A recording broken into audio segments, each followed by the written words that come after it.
Tenemos acá un caso clínico sacado de la literatura. Este es un paciente que tiene una listesis lítica. Acá vemos cómo se ve una espondilosis. Y miran acá cómo se ve el desplazamiento del cuerpo vertebral de L5 sobre S1. Este paciente fue llevado a una cirugía de una función 360 que se le hizo. Se le hizo por vía posterior todo, la fijación posterior con tornillos transpediculares a L5 y AC1 y la colocación de una función intersomática, en este caso un TINIF. Bueno, ahora sí vamos con un caso clínico. Vemos un paciente de 54 años de edad, él es conductor de bus. Él ingresa al hospital aquejando dolor de espalda. Cuando interrogamos al paciente nos damos cuenta que él es un señor que viene con un dolor lumbar de 3 meses de evolución asociado a parestesias, calambres en la pierna derecha. Cuando empezamos a preguntar qué más le puede pasar a este paciente, nos dice que no ha tenido fiebre y que no ha tenido estigmas de traumas recientes. Esta es la radiografía que nos trae. Listo, vamos a contar los cuerpos vertebrales.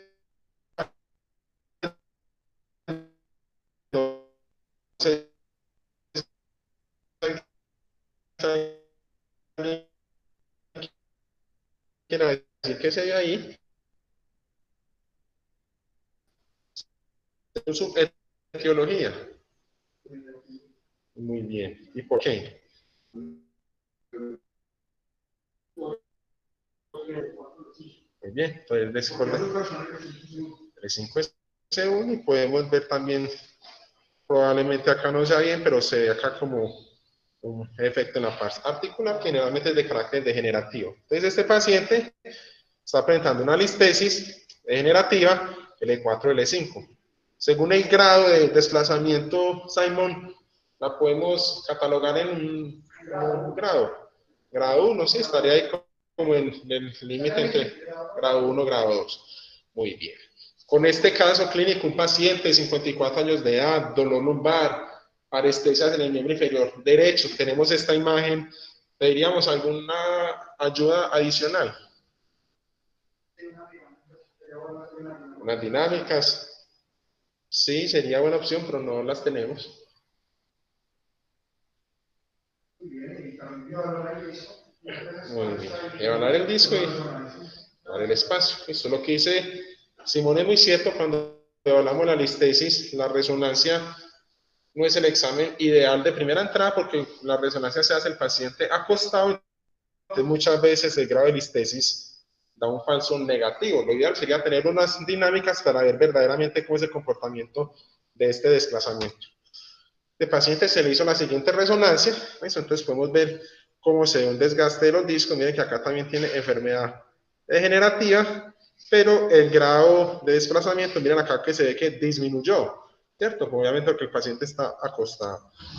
Y cuando vemos en un corte oblicuo, en un corte axial, podemos ver cómo se ve acá. No sé si alguien me quiere decir que estoy señalando acá con la ayuda del puntero. Listo, que es lo mismo que se ve aquí. El foramen, listo, el foramen neural derecho, vemos cómo está comprimido por enfermedad discal y también por cambios inflamatorios crónicos. Muy bien, con este paciente, ¿alguien tendría alguna opción terapéutica inicial? Sí. 4 a 6 semanas de terapia física y de pronto estoy retirado a ver si mejora o no mejora con eso.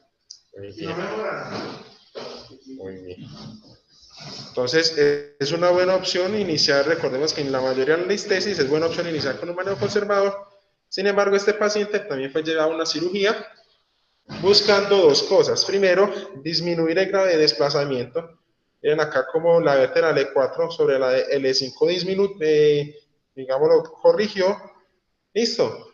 Y también miremos acá como el espacio del foramen neural aumentó. Listo. Este paciente se le hizo nuevamente una fijación 360, vía posterior se le hizo fijación transpedicular a L4 y a L5. Y acá se le puso una caja intersomática, en este caso un TILIF. Entonces, la charla de hoy vamos a hablar sobre por qué usar TLIF. Listo.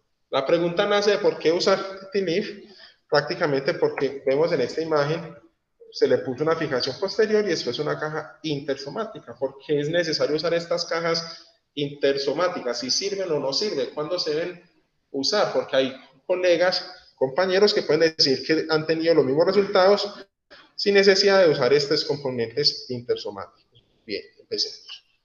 Cuando hablamos de un TLIF, simplemente estamos hablando de una fusión lumbar intercorporal por la vía transforaminal. Eso es lo que significa la sigla. Miren, acá se está viendo cómo se está viendo el foramen y a través de este espacio es donde se va a poner una caja intersomática. Muy bien, es una forma de hacer una fijación 360.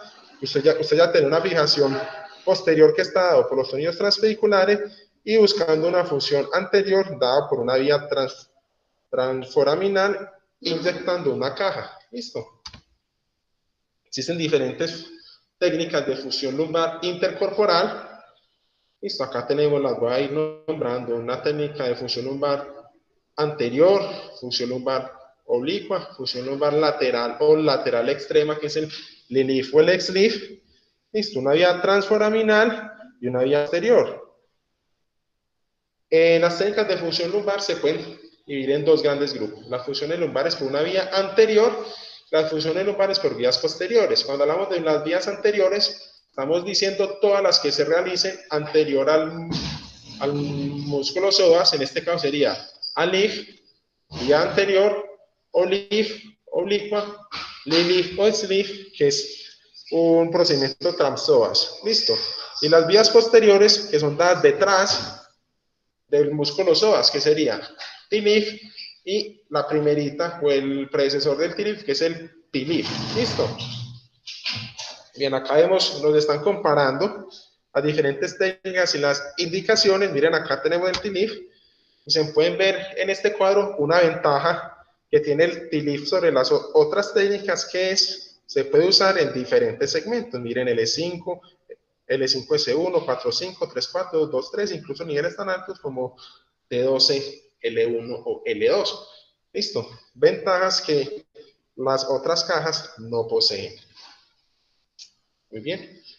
La diferencia grande que vamos a tener con una fijación in situ o una fijación simplemente posterior es que cuando usamos una fijación posterior simplemente estamos colocando tornillos transfediculares y colocando el injerto óseo a través a los lados de estos con las transversas buscando simplemente una fusión posterior.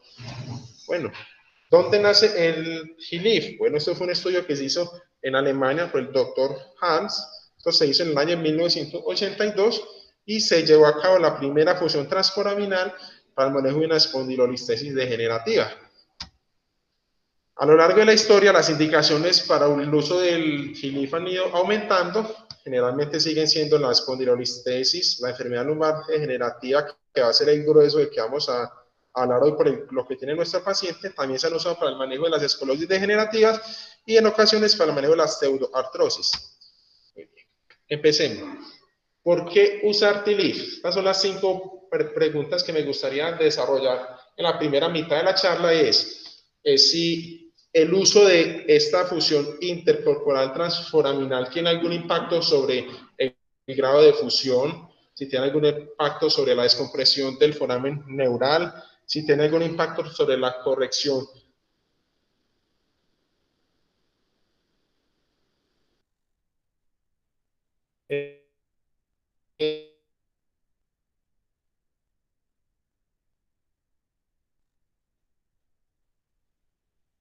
coronal sagital del paciente y si hay alguna mejoría, alguna diferencia en los pacientes que tienen la misma enfermedad entre los que se les hace simplemente una fusión posterior o entre a los que además de hacer fusión posterior se les va a hacer una fusión transforaminal.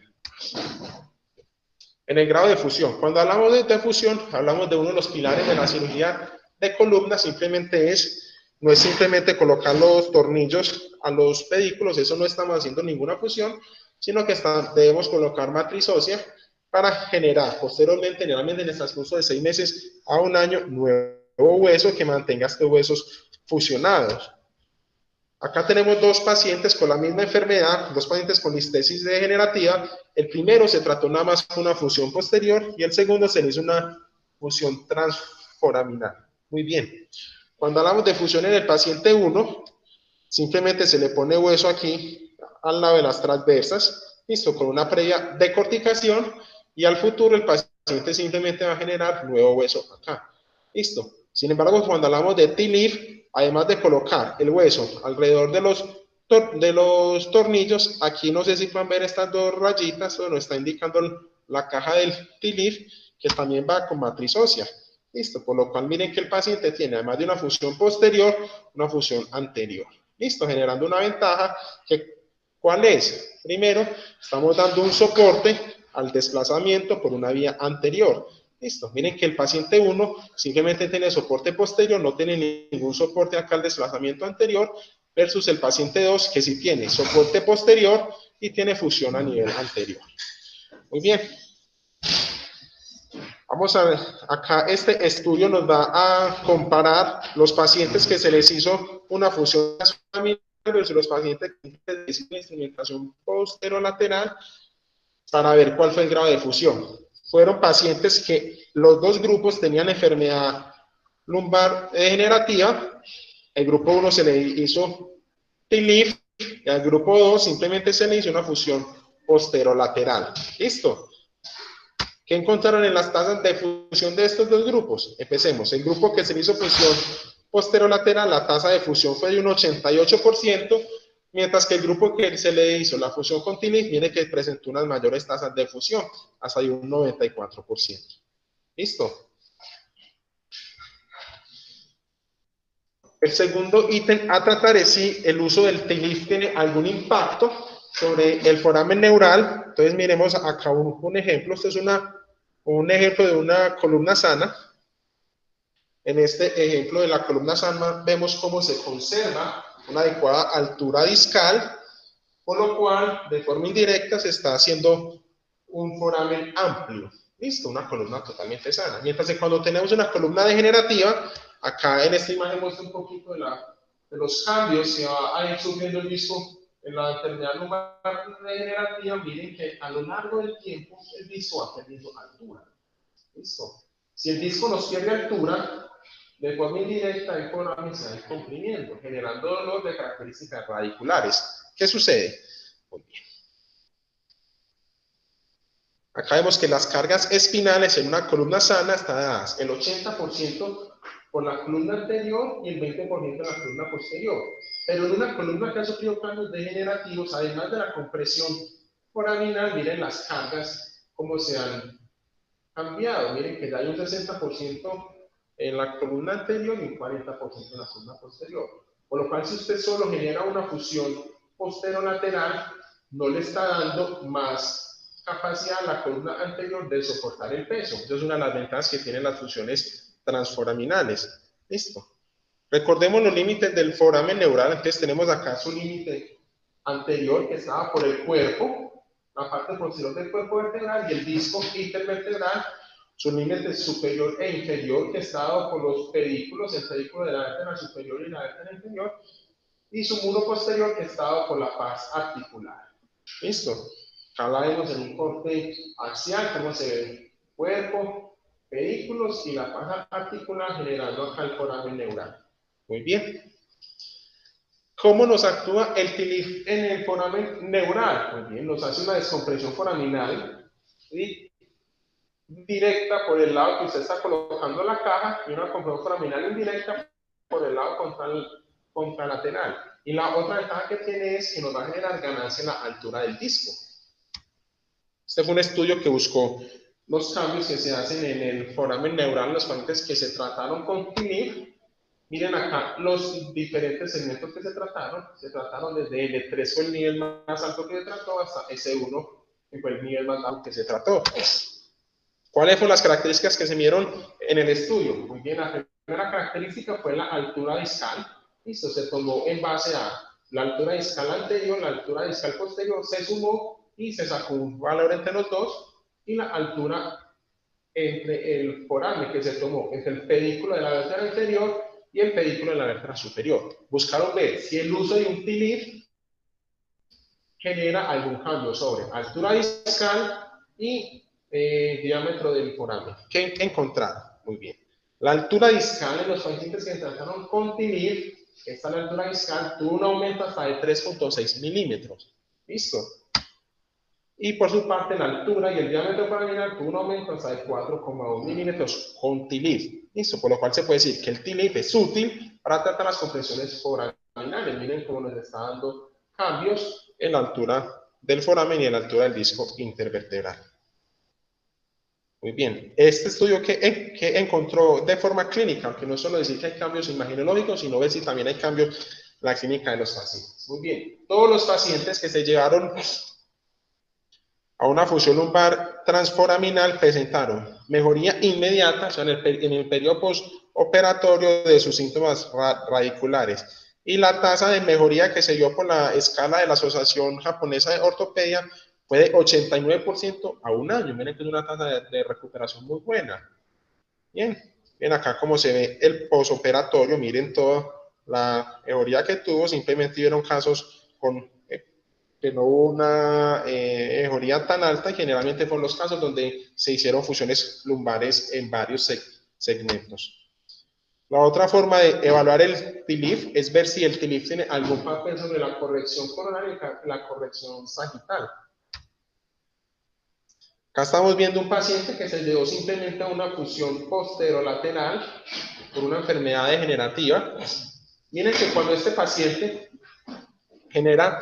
se le hace simplemente una fusión posterolateral, miren acá el SDA, cómo generaría cambios, cómo está incorrectamente alineado, por lo cual este paciente que solo se le hizo una fusión posterolateral, miren los cambios que tiene que hacer su columna y su cuerpo para lograr estabilidad. Miren acá cómo se está empezando a marcar más una cifosis dorsal, y acá esta flechita, los que nos está señalando, lo estoy aumentando en esta imagen, es los segmentos inmediatamente superiores a donde se dio la fijación. Miren cómo están teniendo los cambios lordóticos aumentados. Listo, recordemos que la mayor lordosis lumbar se presenta en estos segmentos, que es el segmento L4, L5 y S1. Si usted solo hace una función posterolateral en estos cuerpos, los cuerpos que están por encima tienen que hacer cambios. Miren acá en la marca lordosis que están dando para poder dar un efecto compensatorio. Además de esta marca lordosis, se están dando cambios en la cifosis dorsal. Muy bien. Acá vamos a ver cuáles son los cambios verdaderos que nos tiene un TLIF sobre la corrección sagital y la corrección coronal. Generalmente uno piensa que el TLIF no es la mejor caja para lograr lordosis lumbar a diferencia de un ALIF, pero miren este estudio como nos muestra lo contrario. Miren, la mayoría de los pacientes, miren cómo presentó una lordosis antes a la cirugía de un 42% y posterior a la caja tuvo una mejoría de la lordosis hasta de 7 grados. Listo. Uno pensaría, bueno, ¿y si es tan importante cambiar la lordosis? Bueno, en realidad acá lo más importante es ver esta relación con la incidencia pélvica. Recordemos que una incidencia pélvica en relación con la lordosis siempre tiene que dar una diferencia de 8 a 12 con un valor medio de 10. Miren acá, en la diferencia entre la incidencia pélvica y la lordosis lumbar antes de la cirugía, ¿cómo estaba de mal relacionada? 16. Listo, 16 grados acá. Y después de que le colocaba un TLIF a los pacientes, ¿cómo se llegó a una correlación de incidencia pélvica lordosis lumbar adecuada? Listo. La incidencia pélvica es un valor que es propio de cada paciente, eso no varía, por lo cual usted tiene es jugar con el grado de lordosis lumbar de los pacientes. Esa es la relación que le digo. Usted con la incidencia pélvica y le resta la lordosis lumbar, realmente le da un valor de 10 grados. Vuelvo y repito, la incidencia pélvica es un valor estático, eso es propio de cada paciente, por lo cual usted con lo que tiene que jugar es con el grado de lordosis que le va a dar al paciente. Listo. Además de que los pacientes mostraron mejoría en su lordosis lumbar, listo, no es solo una mejoría radiológica lo que les traigo, sino miren también cómo se ve una mejoría clínica. Nuevamente se midió con la escala japonesa de ortopedia, donde a mayores puntos en un mayor índice de calidad de vida. Listo. Por su parte, la corrección coronal con el TLIF está dado y se busca más en usar en pacientes que tienen enfermedades degenerativas de tipo escoliótica. ¿Por qué? Si usted tiene, digamos, de paciente con una esclerosis lumbar degenerativa, usted quiere buscar una corrección en este plano coronal, buscando que el paciente lo más cercano que se pueda a la normalidad, una adecuada alineación coronal. ¿Listo? Nuevamente este estudio, miren cómo mostró una mejoría en la corrección coronal de los pacientes hasta de 6 grados. Antes de la cirugía tenía una curva coronal media por el ángulo de Cobb hasta de 17 grados y después de que se les puso el Hilif, mire cómo tuvo una mejoría cercana a los 6 grados. Listo. Lastimosamente la corrección coronal no se vio tan marcada en la clínica porque no mostró mejorías estadísticamente significativas en la escala japonesa de ortopedia. Muy bien. Resumiendo la primera parte de la charla, entonces vamos a ver. El impacto del TILIP sobre la fusión, ya hemos visto que mejora, que presenta mejores tasas de fusión la función transforaminal en comparación con una función posterolateral. En cuanto al foramen neural, ya les mostré el estudio que nos muestra que el TILIP presenta mejoría clínica y además una mejoría imaginológica en la descompresión del foramen neural. Entre la corrección coronal y sagital, ya hemos visto cómo el TILIP sí nos ayuda no solo a lograr una mejor lordosis lumbar y aún así menores impactos en las escalas como de OS3 y la escala japonesa de ortopedia y la mejoría clínica del paciente. Lo que he dicho toda la charla no es solo mostrar mejoría clínica, sino también que haya claramente mejoría imagenológica de los pacientes. Muy bien, vamos a hablar ahora de cómo se hace esta técnica. Son los puntos que voy a tratar en la segunda mitad de la charla y es cuál es el abordaje, si existe cambios, si usted hace un abordaje por línea media o por una vía dorsolateral, hacer énfasis en el triángulo de seguridad o el triángulo de Canby, qué tipos de caja existe y si hay alguna diferencia si usted usa algún tipo de caja en específico y hacer un poco de énfasis en las complicaciones y cómo se pueden prevenir. Muy bien, el abordaje, pues primero el paciente tiene que estar en posición prono y siempre antes de toda intervención sería hacer una marcación con intensificador para estar seguros en qué segmento de que vamos a intervenir. Muy bien, existen dos formas de abordar a estos pacientes. Un abordaje que se va por línea media, dorsolateral o de Wilson. Bueno, acá están las diferencias. El abordaje de línea media se hace una incisión pequeña, con la línea media como su nombre le dice, y se hace una disección subperióstica, logrando encontrar las facetas de los niveles que vamos a fusionar. Miren acá como mostramos los músculos erectores de la espalda, el multífidos y el longuísimos, y uno ahí pensaría, hombre, esto es lo que yo sé hacer, eso es lo que yo he hecho toda la vida, pero vemos el segundo tipo de abordaje, el abordaje dorsolateral o de Wilson, que se hace una pequeña incisión en línea media, pero al llegar a la fascia muscular se hacen dos incisiones. Listo, dorsolaterales, generalmente es a 2 traveses de dedos o 1 a 3 centímetros de la línea media, buscando ¿qué? Hacer una disección roma con el dedo entre los músculos erectores de la espalda, longuísimos y multífidos, para encontrar el lugar facetario. Bien, ¿existe alguna diferencia entre estos dos tipos de abordaje? Uno pensaría que por las imágenes que yo les estoy mostrando lo mismo, pero acá mire ya cuando tenemos expuesto, como el de la línea media generaría mayor tracción sobre los músculos, mayor daño muscular, y uno pensaría que hay más daño muscular, hay mayor riesgo de infecciones, mientras que el abordaje de Wilson mire que presenta menos tracción sobre la capa muscular. Bueno, sí existen estudios sobre esto. Este es un estudio que salió en el Journal de Neurocirugía, en la sección de columna, que nos comparó los resultados de los pacientes con enfermedad degenerativa que se llevan a cirugía por una vía media versus una vía posterior dorsolateral o de Wilson. ¿Qué encontró? Miren acá. Las tasas de infecciones sí o sí son mayores si usted usa un abordaje por línea media. La necesidad de reintervención es mayor si usted usa un abordaje por línea media. Generalmente es dado porque usted no le puede dar una buena angulación a los tornillos por la capa muscular. Y miren, la pérdida sanguínea es mayor por línea media. Anteriormente, en nuestra escuela no se usaba mucho la técnica de Wilson, pero en los últimos años, digamos en los últimos 11 años, sí se han aumentado a usar esta técnica de Wilson, que considero que debería ser la técnica que se debería usar en este tipo de patologías. Muy bien. Después de que tengamos el abordaje, llegamos a la fijación posterior, se hace una se colocan los tornillos transpediculares. Después de que usted tenga fijado los... de que usted haya hecho la fijación posterior, usted hace la resección facetaria.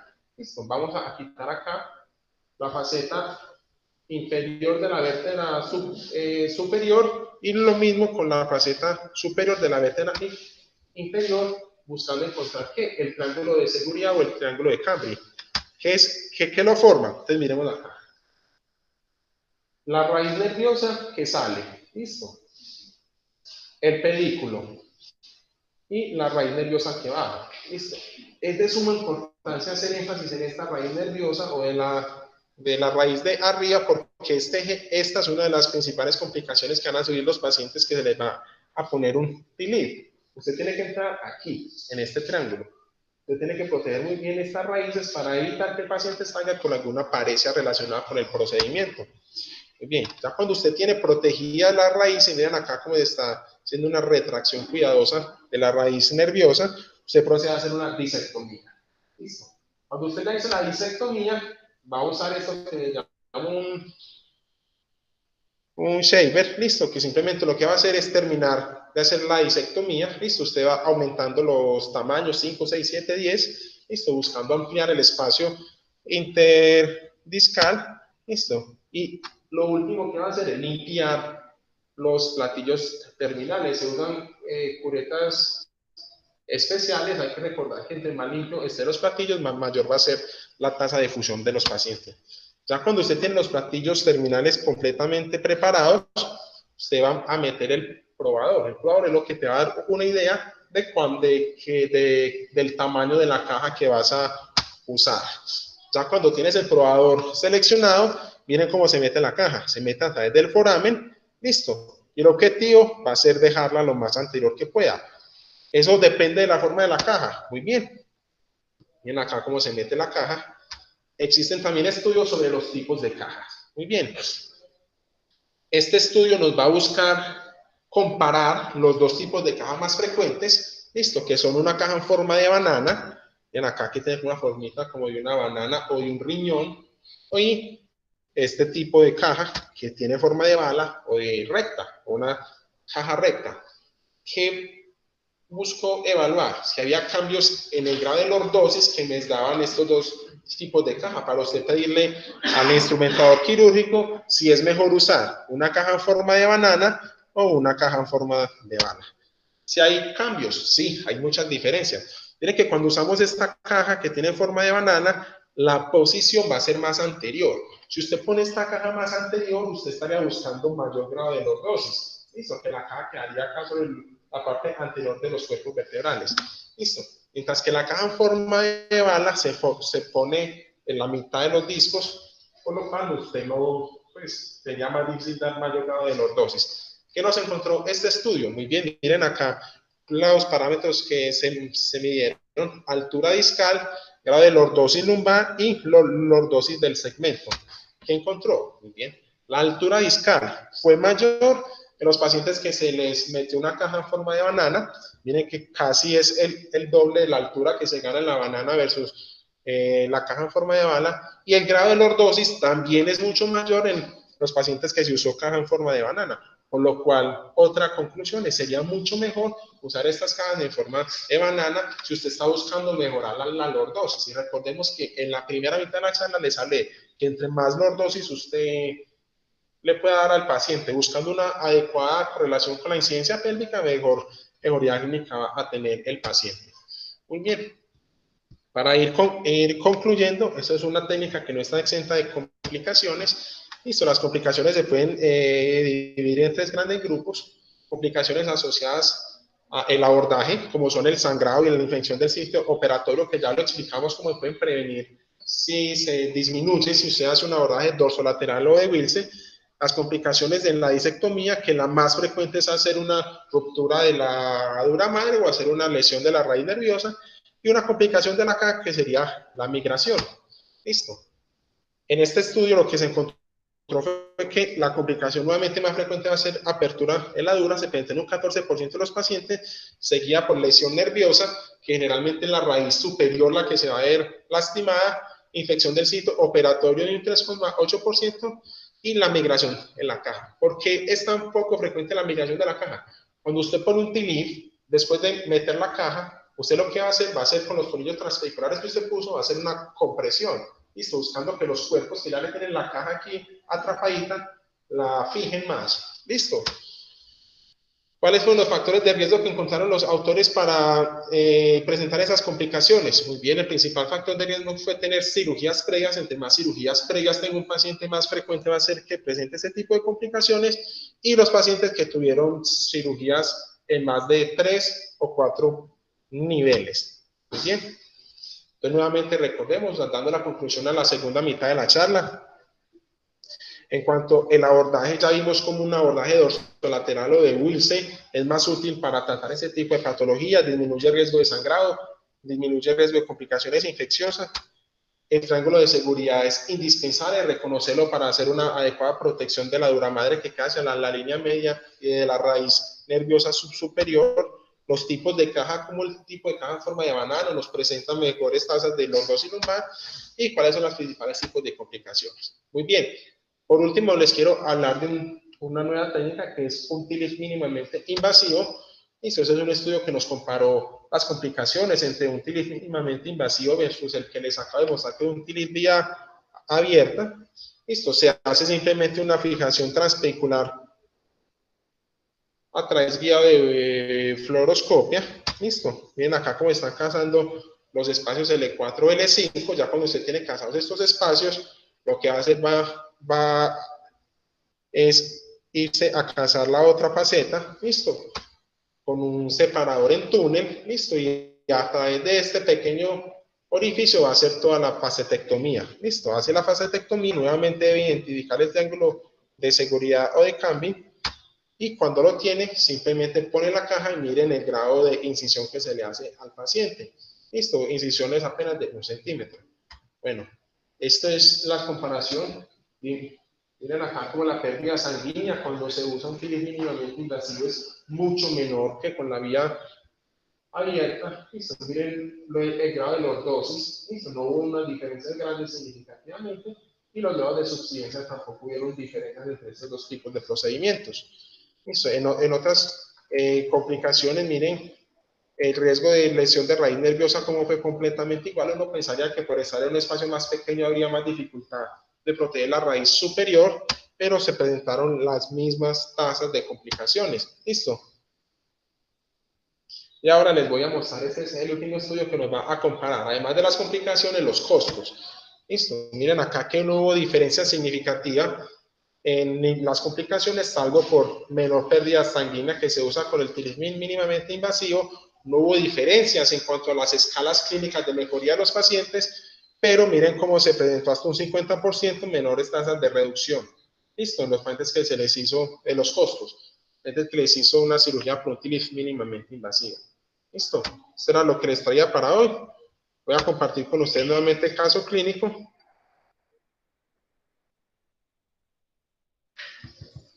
para que miremos si alguien hubiera hecho algo diferente.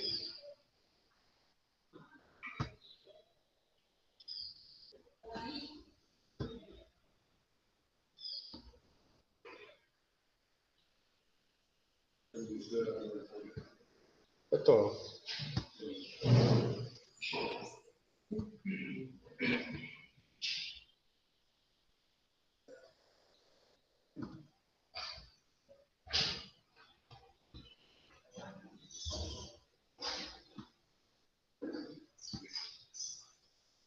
Listo, ese es el caso clínico que tenemos.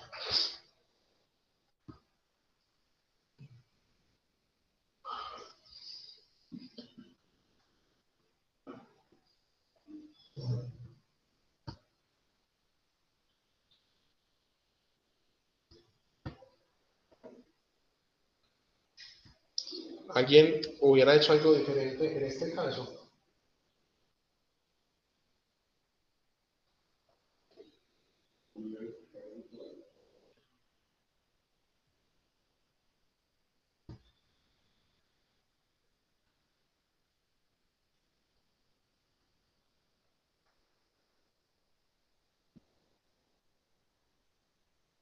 Todos hubieran hecho lo mismo. Ahí me están escuchando desde internet. Creo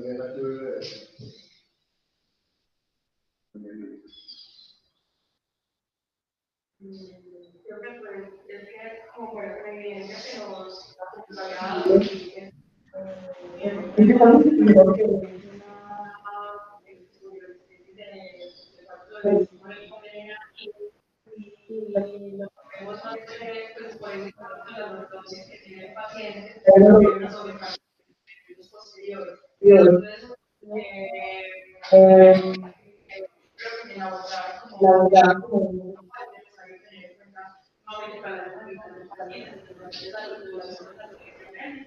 en esta radiografía habíamos que no llega, pues no hay tantas temporales.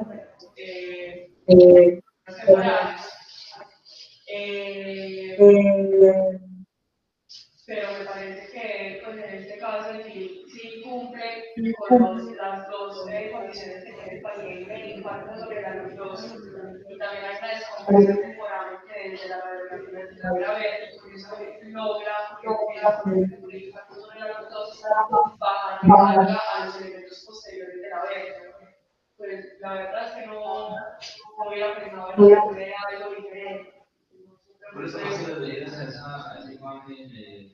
Bueno, no tenemos tampoco una dinámica para saber si es de repente se mueve o no. Digamos que vale la pena tomarlas. Y como un ejercicio, en cualquier tipo de actividad vale la pena tomarlas diarias. Vale la pena para que eso genera como un hábito que es antes. Por ejemplo, hay una banda, a vos como te parece, las sintomas de ellas, ¿ves algún estigma de que la columna, de que la columna se deforme? Porque hay una tendencia en el ambiente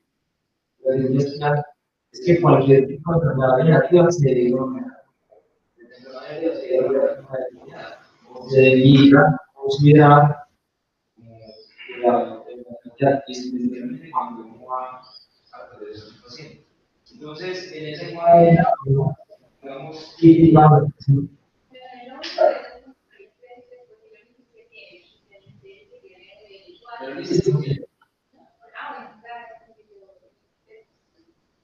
Pero no pareciera que la incidencia la incidencia pélvica me parece que está como conservada, no veo como una retroversa, no sé. Pero en estos casos sí es muy importante tener en cuenta este concepto de la incidencia pélvica con respecto a la lordosis móvil o lordosis proximal y la lordosis fija o lordosis distal. En últimas, lo que vamos a corregir va a ser eso. Es la mayor lordosis va a estar trabajando por una distal que está entre 4 y 5 generalmente vamos a tener ahí más o menos 38 grados, 40 grados más o menos, el 68% de esa lordosis va a estar ahí, pero esa lordosis no se va a modificar y la incidencia térmica tampoco va a modificar mucho ese parámetro. Entonces, pues, hay grandes rasgos. La lordosis de los dos niveles lumbares móviles está disminuida o no está disminuida. A mí me parece que está conservada. ¿La ves conservada? No, el segmento de 4 de 5. O sea, el segmento de 4 de 5 no es doctor. Bueno, ya. ¿Cómo se ve el segmento de 4 de 5 ahí? Yo les voy a hablar acá una trampita. Está como psicótico, inclusive está paralelo. ¿Ves? Es que el espacio inicial está de los dos pasos ventrales paralelos. O sea, esa no es la configuración de la columna normal del paciente que tiene una columna bien balanceada. Y hay un digamos, un parámetro directo. Una imagen que ayuda mucho. Recuerden que esa es la importancia de una radiografía simple. Una radiografía se toma de pie, en la posición funcional de la columna. Hay un parámetro que es muy importante y es que el plato superior del L4 ¿cómo debe ser? Pues miren, acá estamos viendo más o menos cómo está la lordosis de este paciente. Miren acá en el plato superior del L4 cómo está como inclinado hacia el piso. ¿Listo? Normalmente este plato de L4 debería ser paralelo al suelo. Por lo que nos dijo Amanda, el mayor grado de lordosis lumbar va a estar entre los subsegmentos más distales, L4 y L5, S1. ¿Listo? Si usted encuentra este plato que está así inclinado, como acá, que no está inclinado en esta dirección, nos va a decir que hay un desbalance entre la incidencia pélvica y la lordosis lumbar de este paciente. ¿Listo? Si lo comparamos, miren acá con el estudio postoperatorio, miren ahora el plato de L4, como ya nos estaría generando una línea recta que estaría paralela con el suelo, buscándonos verdaderamente que sí se corrigió la lordosis lumbar de este paciente, y este es uno de los parámetros importantes cuando estamos hablando de una cifosis lumbosacra. Entonces,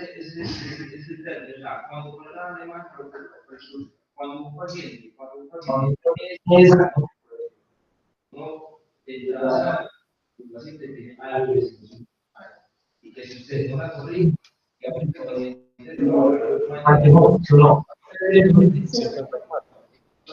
muy corto. Pero la columna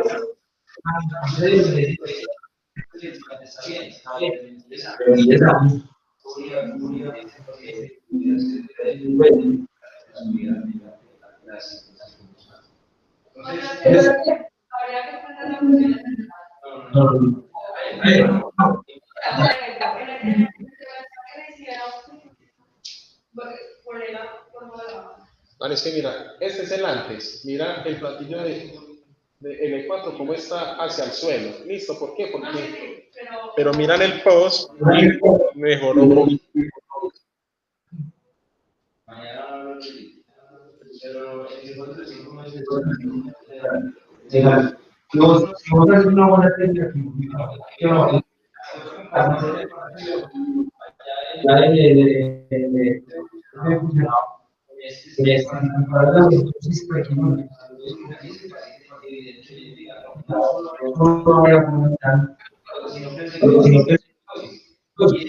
Y es tan efectiva la ganancia de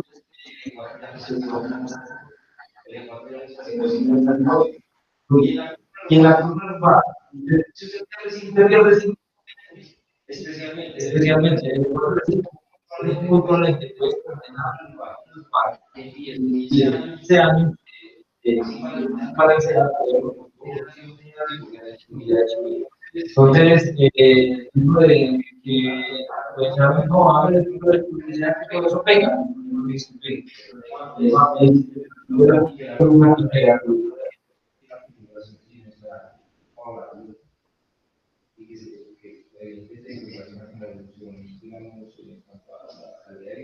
Creo que en otros contextos, por ejemplo, entonces el tratamiento anterior estaría indicado para los pacientes que estén con la lordosis muy comprometida y o que sean ustedes de muy alto grado. El soporte anterior. Sí. El soporte anterior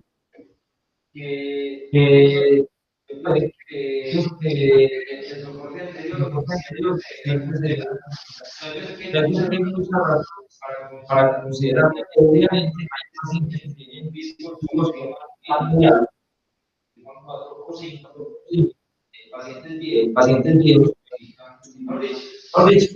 uno siempre tiene que buscar una buena indicación para mejorar sin desconocer cuáles son las por los malos. Generalmente, cuando hay mala mineralización ósea, o eso malo.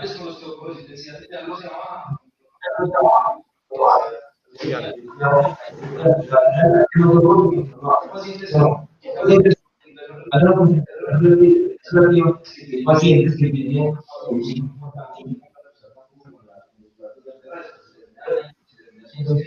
Profe, ¿qué dicen que los pacientes con obesidad se les debería disminuir el índice de masa corporal antes de ya vas a la cirugía? Que obviamente entre más índice corporal, más peso va a ser sobre.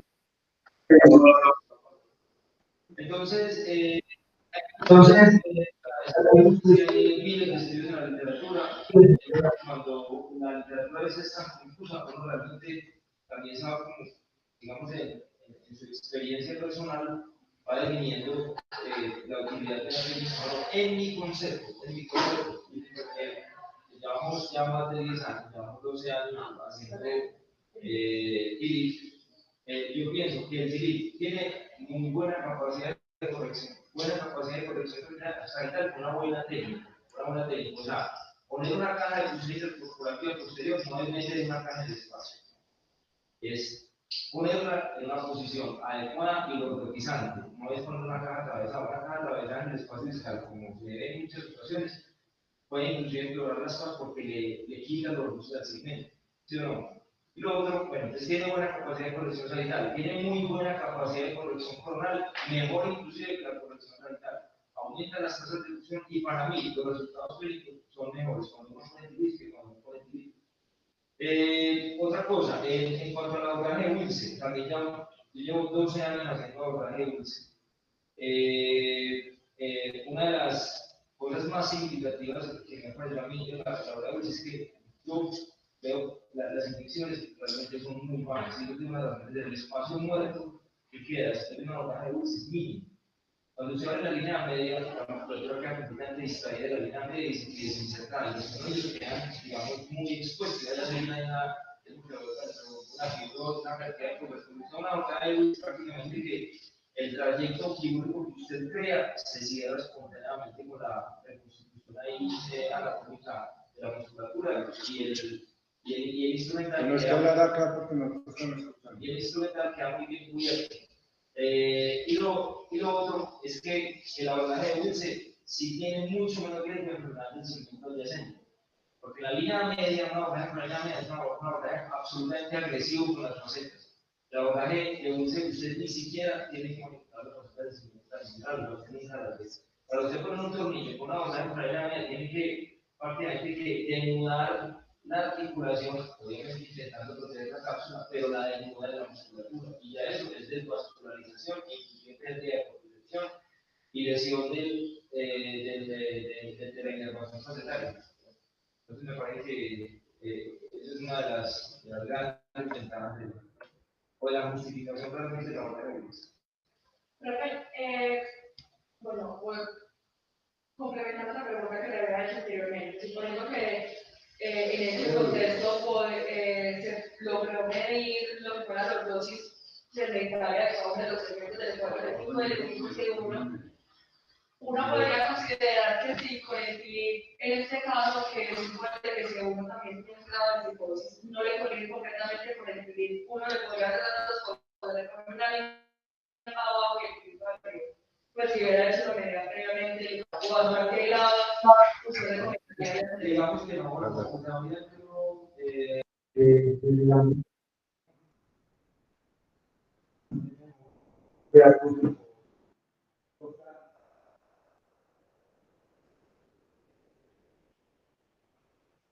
Yo tengo unos comentarios, ¿los puedo hacer?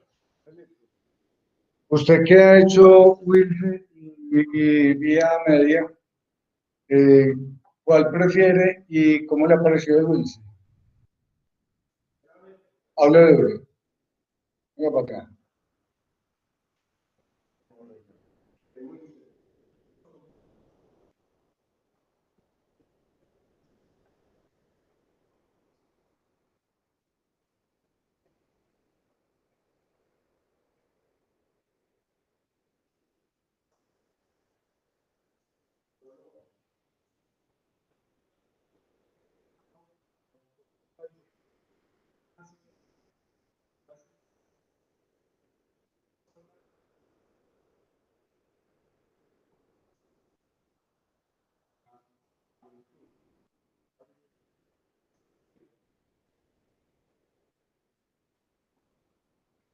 Amanda, que ha hecho Pronto Wells, ¿qué opina? ¿Prefiere por la línea media o por...? Yo lo pregunto porque es que los residentes que han estado aquí 12 años con nosotros, los residentes que ya se graduaron, que ya son neurocirujanos, casi ninguno hace Wells. Y ustedes lo ven cuando rotan en las clínicas y no lo hacen. Yo creo que es mejor. Amanda, ¿qué opina?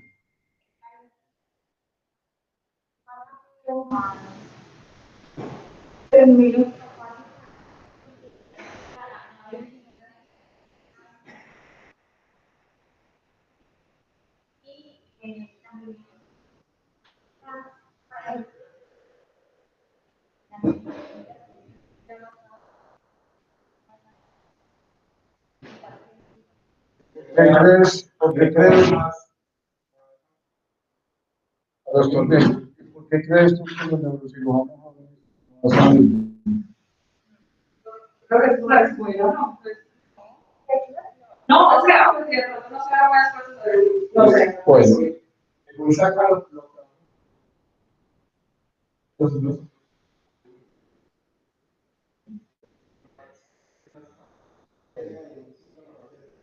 Tengo otra. No, a mí me parece que aprenderlo es más difícil, pero una vez lo aprende, uno se Profe, siente cómodo, pero aprender a hacer Wix es más difícil. Ustedes han tenido suerte en que, digamos, cada vez hacemos más, pero aprenderlo no es fácil. La segunda comentario es la cantidad de porque cuando el proyecto empezó, era hasta los 40, hasta los 50. A mí me parece que ahora es hasta los 70. Pero yo ya veo colegas que ponen y después de los 70. Entonces, yo digamos que me quedé como entre 60 y 70. Hermano, bien, ¿y No, vos? lo que yo tengo, Gustavo, que Bien, bien, gracias a Dios. no respecto a la edad. ¿Cómo te fijas en el hueso? No,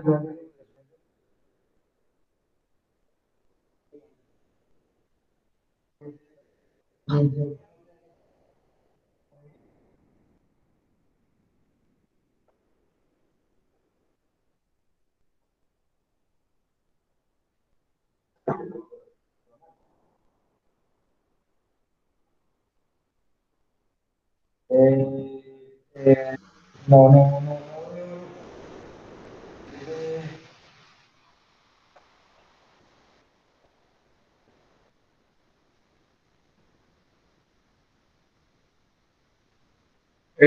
Bueno, tengo otro comentario, es que no se estaba escuchando. Ahí me están escuchando. Yo ya sé por qué no me estaban escuchando, porque lo tenía sin volumen. Es que lo tenía sin volumen, qué pena. Gustavo dice que no importa la edad, sino la densidad, o sea, ese es como el resumen de lo que estábamos hablando. Dale, Xeno, pregunta, hablar. ¿cómo están? Buenos días. ¿Ahí me escuchan?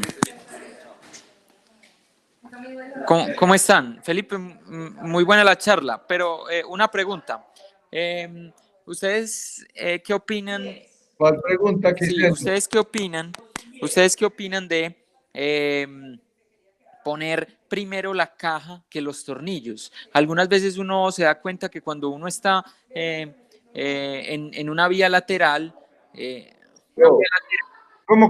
Volví a decir, ¿qué, volví a empezar. no, ¿qué opinan ustedes de poner primero, qué opinan ustedes de poner primero la caja que los tornillos? Porque algunas veces uno se da cuenta que cuando uno pone los tornillos, de pronto la cabeza del tornillo es muy voluminosa, el espacio, sobre todo en el E5, S1, recordemos que entre pedículo y pedículo es mucho menor que en el E4, E5, entonces muchas veces la misma cabeza del tornillo estorba para maniobrabilidad. No sé qué experiencia o qué piensan ustedes de poner primero la caja que los tornillos.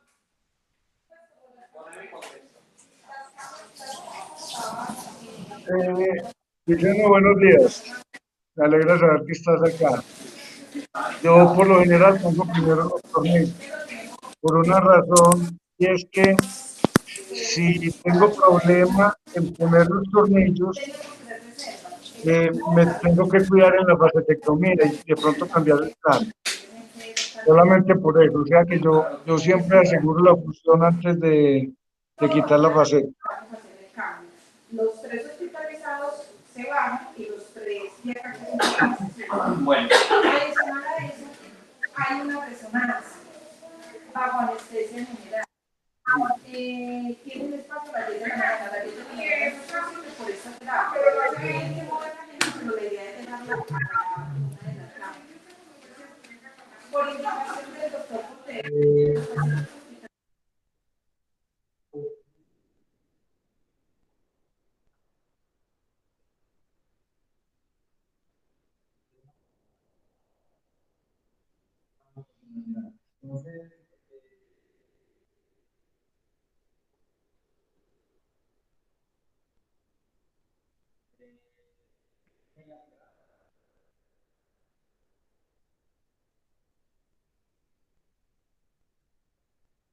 Bueno, otra cosa importante es que recuerden que la raíz L5 es la que habla bien o mal del neurocirujano.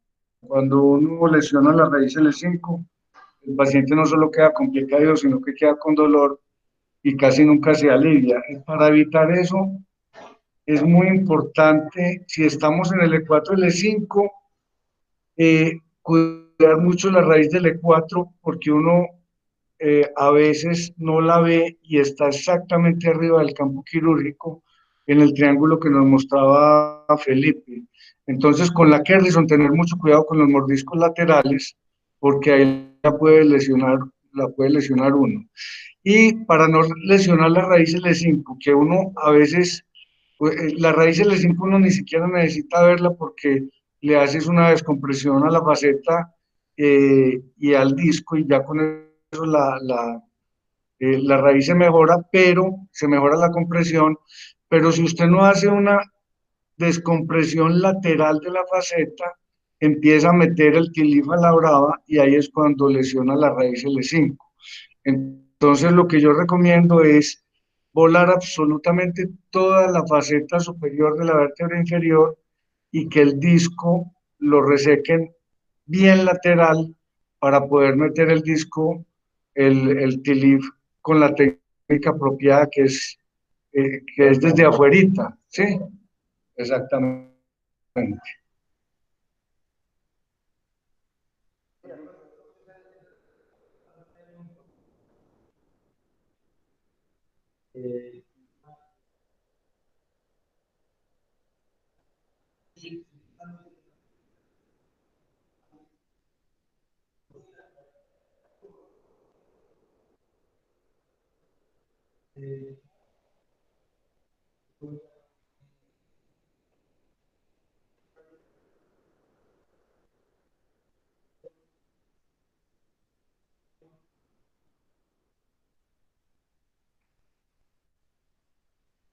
Vamos.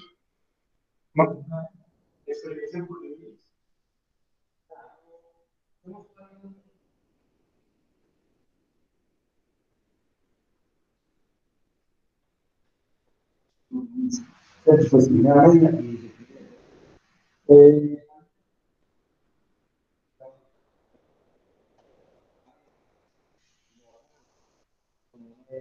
no,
Y hay otra cosa que es muy importante. Lo importante es que el paciente ya bien operado. A veces ustedes los ven operados con hacer una incisión pequeña. Y al paciente, créanme, al paciente lo que menos le importa es una incisión pequeña. Inclusive mujeres, pues yo que he operado tantos pacientes, los pacientes casi siempre prefieren incisión grande porque eso les da como más, pues se sienten como, ah, qué cosa tan grande la que me hicieron. Entonces, si usted le hace una incisión pequeña, usted sufre y sufre y sufre, y el paciente dice, no, pues, está huevo, nada. No. Entonces, yo creo que lo de la incisión grande es bobada, eso es un mito que tenemos ahí, sin desconocer el MIS, pues, obviamente, obviamente. Sí.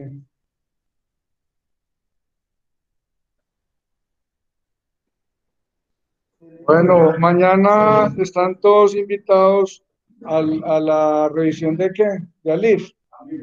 Alif, ¿a cargo de quién? A cargo de...